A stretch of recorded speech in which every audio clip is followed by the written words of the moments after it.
శివరాత్రి రోజు మొత్తం టోటల్‌గా అంటే ఆ రోజు మొత్తం ఒకరోజు ఉపవాసం ఉండి, ఒక పొద్దు. ఒక పొద్దంటారు. ఆ మరుసటి రోజు విడవాలంటారా? అదే రోజు రాత్రి పూట లేదు, విడవచ్చంటారా? మర్నాడు ఉదయాన్నే ఇడుస్తారు. అన్ పారణ సమయం ఉంటుంది. అంతే. ఈ 27వ ఈ రోజు తారీఖు. ముట్టకూడదసలింక. హ్మ్. ముట్టకూడదు. కొంతమంది సాయంత్రము ఉండలేని వాళ్ళు పెద్దలు, హ్మ్. గర్భిణీ స్త్రీలు, ఇంకా బీపీ, షుగర్‌లు ఉండేవాళ్ళు పళ్ళు, పలహారాలు తీసుకోవచ్చు. హ్మ్. ఫ్రూట్స్ లాంటివి తీసుకోవచ్చు. ఓకే.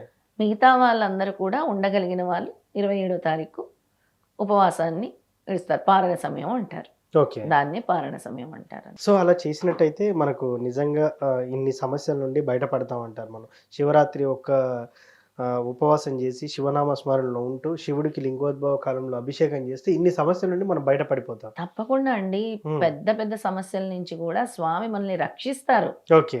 అది ఇలా జరగాల్సింది ఇలా తిప్పుతారు స్వామి. ఓకే. ఇప్పుడు మనం తెలియని రాంగ్ డైరెక్షన్‌లో ఇలా వేయబోతున్నాం అడుగనేది ఇలా తిప్పేస్తారు.